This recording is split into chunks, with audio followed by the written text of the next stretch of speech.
Welcome to अनुश्रीज kitchen. आज मी बनवणार आहे मटन पाया सूप, जो हाडांसाठी फार हेल्दी असतो।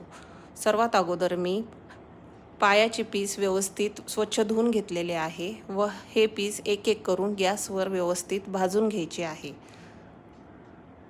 सर्व पीस अशा प्रकारे एक एक करून व्यवस्थित भाजून घ्यायचे आहे। तुम्ही बघू शकता सर्व पीस भाजून झालेले आहे। त्यानंतर फोडणीकरिता कांदा बारीक कट करून घ्यायचा आहे।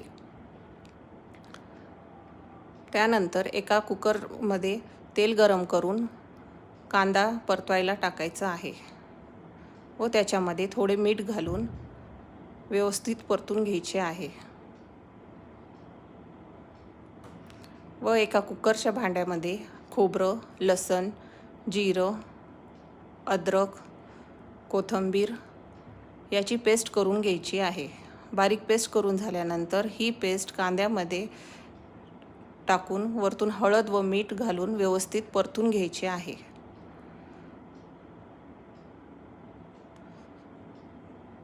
त्यामध्ये पायाचे पीस घालून परतवायचे आहे व वरतून गरम पाणी टाकायचे आहे।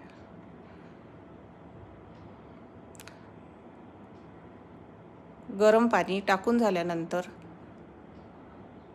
कुकरचे झाकण बंद करून 5-6 शिट्ट्या देऊन घ्यायच्या आहे। तुम्ही बघू शकता कुकर थंड झालेले आहे व हा तयार आहे आपला मटन पाया सूप। त्यामध्ये थोडी कोथिंबीर घालायची आहे। तुम्हाला माझी रेसिपी कशी वाटली? लाईक, शेअर, सबस्क्राईब करायला विसरू नका।